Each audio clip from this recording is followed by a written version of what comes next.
welcome to Quackalope. Thank you for being here. Today we're bringing you a Kickstarter preview of Copan Dying City by Holy Grail Games. This is a 1 to 4 player, mid-weight Euro game, which plays about 25 to 30 minutes per player. So, when you're getting some of those higher player counts, it can definitely run a little bit long, but it is actually fairly quick playing if you have two people that are rocking out. And having a good time. If you're pushing in-game, you can definitely make it move. This is a sponsored preview video. We also have a sponsored gameplay video over here on the channel, so please make sure you swing over and take a closer look at that. We actually had a really good game. We did. And explored some strategies that are outside the windows. I'm not sure the classic strategy that you'd go for, but I like looking at a game and going, what puzzle pieces can I try to break? Yeah, absolutely. It's always fun to try different things and say, I don't know that they were thinking about doing it this way. What if this worked? So, in this preview video for a Euro game, I'm going to have 3 goals, and try to do so as concisely and consistently as possible. I'm going to start by outlining why you should be interested in Copan, right? That's what you're here to find out. Yep. Then I'm going to go through and walk you through the core mechanics of the game. Okay. And then I want to talk to you about what it actually feels like to play, because I find Euro games either have one or two things going on. Sometimes they have a lot of mechanics that seem like they'll be fun, but turn into like a stiff gear, grindy machine. Yep. And some people love that, but that's not for me. Copan is not like that. And I want to give a little bit of time to describe and explain what the actual flow of the game feels like and why I think it stands out and I think it has a place in someone's collection. Sure. So, to start with, Wes Todd. Absolutely. Why should people be interested in this game? Well, if they're tuning in now, why should they not just stop watching a few seconds ago? Well, I think if you like Euro games already, you're going to enjoy the game. If you're not a big fan of Euro games because they don't allow you to have enough actions, they feel like you're just not getting enough done, you might actually really like this game, because this game allows you to have multiple actions that just chain one after the other, after the other, after the other. There's lots of ways for you to just do an action that might take, your turn could take 5 to 10 minutes, because you're doing so many different things. It's not going to take 5 or 10 minutes because you're not sure what to play. Yeah. There's so many different opportunities for you and so many different ways for you to take multiple actions in the same turn. I really feel like that makes a huge difference in a traditional, outside-the-box, a little bit Euro game. I mean, the core foundation of Copan Dying City is going to be worker placement or action selection, I suppose, because you don't have multiple workers to move around the board. True. But action selection, resource management, and tableau building. So you're going to be grabbing resources from the board, filling out your board, going to one of 5 different locations, deciding how to interact with those things. But like West is saying, it opens the door to a ton of chaining and comboing and extra powers and extra abilities and ways to manipulate or create a cyclical cycle. Like I had an engine running, that was a combination of a consistent action, the right resources being generated, and 2 cards that were playing off each other. And it was an amazing... It was beautiful. And really fun. Until you killed it. But if you're a fan of Euro games because of tight economy and because of constriction, right? If that's what you like about your Euro games, you want to sit down and have a math puzzle, Copan also presents that in a accessible but compelling way. Resources are tight here. If you don't pay attention to the engine you're running, you could find yourself on your back foot. You have to be paying attention to where you're going to be scoring victory points. And once people are sitting around the table with enough skill at this game, enough knowledge at this game, you can start getting really mean with the decisions you take.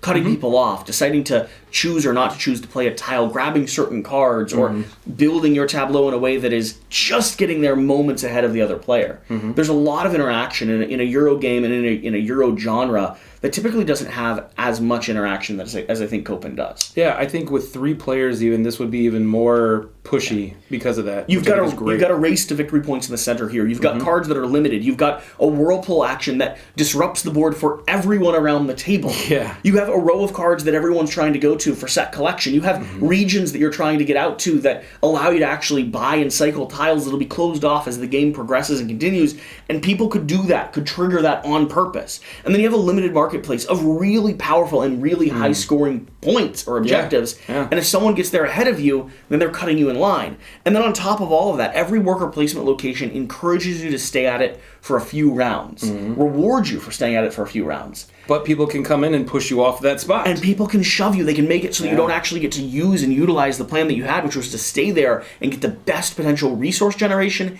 and action in association with that. Yeah.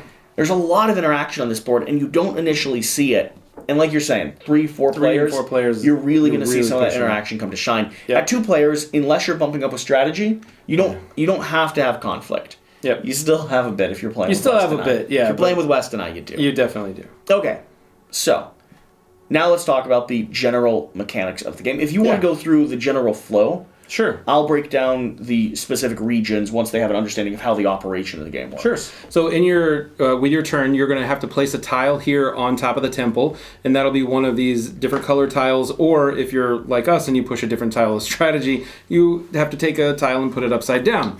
But there's different pieces underneath as well that give you different bonuses, and that helps you gain your different resources. Then, after you've done that, then you'll select a location of where you're going to place your meeple here. So on one side of your worker piece, it'll show a wild resource. The other side will be victory points. So your opportunity is available to you. You can have either resources or victory points, whichever makes the most sense in your situation.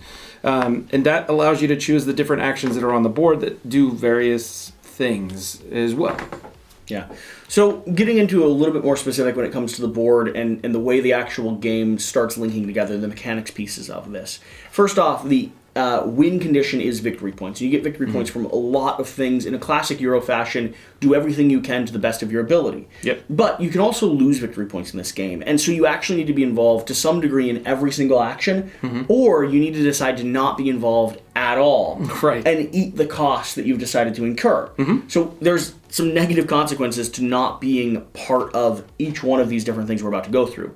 The end condition of the game, the way you drive end game is by having the city deplete, either from 2 whole stockpiles of resources running out, which is player controlled and player driven, or by having all these tiles that West was going through completely full like you see in our game. That'll give you an insight into exactly how weird our finish line was. Most of the time you're going to see resource depletion as the core function of how the game ends, but not all the time. So the regions we have across the board. This middle area is just for resource generation, for tracking the resources that are available and how much they're going to be giving to you, and also for victory point scoring as you move your meeple up. Each of these regions corresponds to a different area around the outside of the board here. Starting with region number 1, this is going to be the districts. You're going to be traveling around the Mesopotamia area. This is the Mayan area, going and establishing embassies in the cities that are around.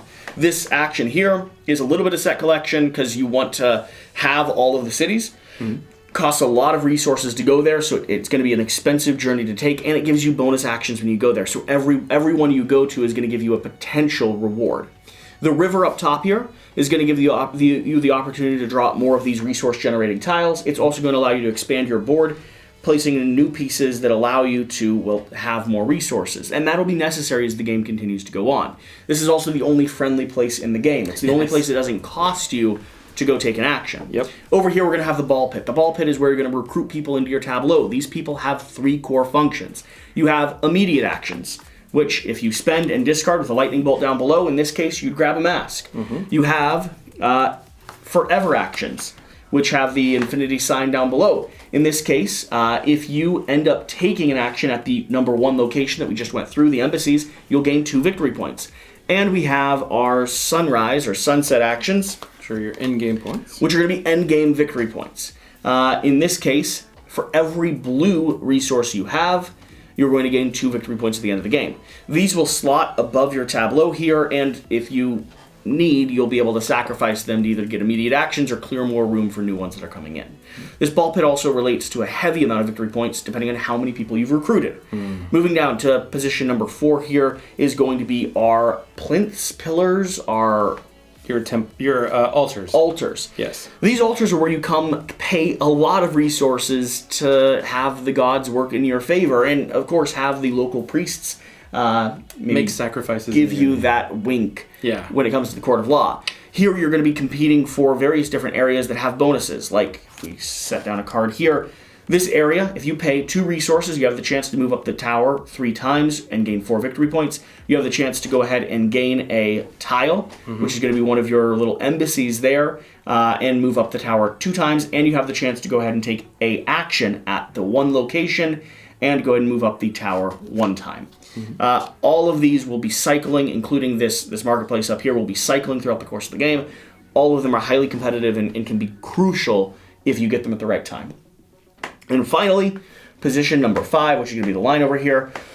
Position number 5 is going to be a set collection position where you're trading resources in order to get as many cards as you can. You want matching or dissimilar types of cards. You're going to be trading those in for bonus actions and trading the bonus actions with resource cost decreased, and you're going to be trading those in for the potential to build out your Jade Mask. Now, your Jade Mask is a very cool little art project they have here. You can see mine's pretty much built, but underneath it, it's all going to split apart. And these are going to be bonuses, resources, actions, victory points, tiles. Everything that you can do in the game is added up as you start placing pieces down in your mask, along with a ton of victory point potential at the end of the game. So that's what we're playing with. Mm-hmm. That's the puzzle. Now, West, string together how, when you're presented with that puzzle, the game actually feels to play. You know, it feels like there's, at the beginning, there's so much stuff that you can do. Like, what pieces are you going to play? How are you going to push the game? Are you going to push in-game early? Or are you going to try and get as many points as possible? Or are you going to try some sort of weird new strategy? It feels completely open. Yeah. It feels like it's a vibrant city. It's not a place where you feel restricted in any way. There's so many options available to you on a regular basis. The only thing that's holding you back is that potential of having the different resources that you need. And if you play it in a way where you're not pushing, or you're pushing in-game in a different way, there's plenty of resources available to you. I think there's unique puzzles on both sides. You can play with a limited resource option, or you play with bountiful resource options, and you're just constantly pushing in-game that way. I feel like it's a completely open Euro that doesn't make me feel restricted in that way. There's not one obvious path to victory here. Yeah. And it's one of the things that I've actually really enjoyed about diving in again and again to Copan. Now, most of the time I don't like games that restrict as I play them. Sure. But this starts out so rich and so bountiful, like you were saying, that as things like our resources deplete and our tiles start getting us less and less, or as locations get blocked off, depending on the day cycle and the die that you're rolling here, you're going to have a harder time taking advantage of the actions that you need to close off the game, to score those final points. But that's also fun and exciting, and it goes from such a rich atmosphere of resources down to something tight right moments before it actually ends. So you'll find that those last few actions you take have a big impact on your endgame scoring, and I find that really satisfying. I don't feel like it overstays its welcome. I mean, even in a situation where you're 20 or 30 points apart, there's so much in-game scoring that you can bring yourself right back up and still be within... If you plan for it right. If you plan for it right, sure. Now, the other thing that I find interesting about Copan is, depending on how you're playing, you can really focus for a period of time on a single location or two.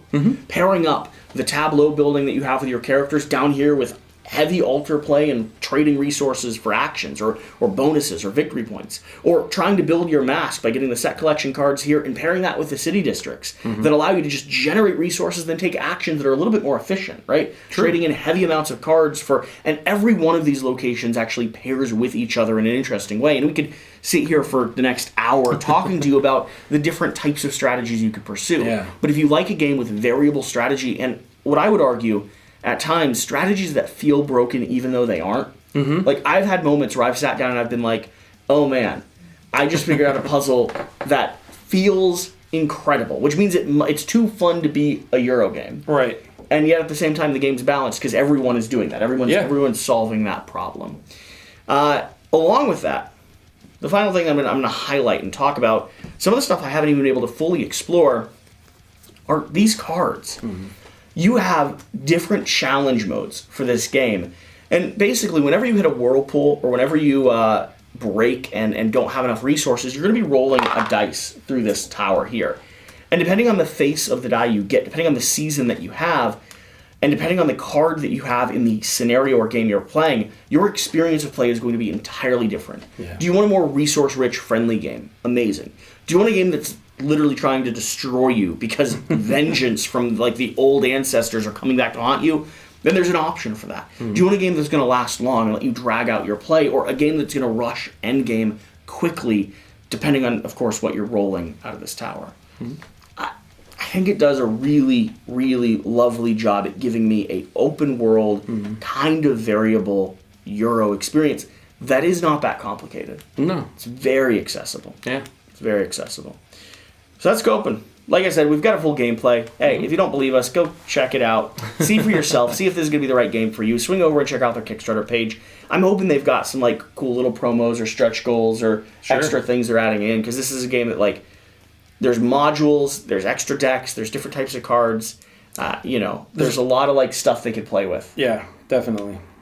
Lots of unique pieces. Thanks for watching. Thanks for being here. Whatever the case. Whatever you do, remember to do the important thing. Get out and play some Copan. Don't eat turkey bacon. Pigs are human too. What about Canadian bacon? It's Canadian bacon. Just squirrels? I think it's ham. Or is it Canadian geese? I can't eat ham. Yeah, it could be Canadian geese though. They're not bacon. But they're angry. I don't think you eat Canadian geese. I think it's actually a felony. They're actually Canada geese. I keep saying that wrong. I don't believe you're allowed to shoot Canadian geese. How do you know they're Canadian though? Do they go like, "Hey there"? They do. Yeah. They say thank you as they poop on you. when they honk as they're going by, they go, "Oh, hey there, how you doing? That's it. So nice to see you today." It's the maple syrup that drips from their legs as they fly down. That's the as they're pecking your eyeballs out, because they are kind of they're rage not nice. machines. They're not nice people. Oh, you mean the geese? The Canadians are very reasonable people. We will see you later.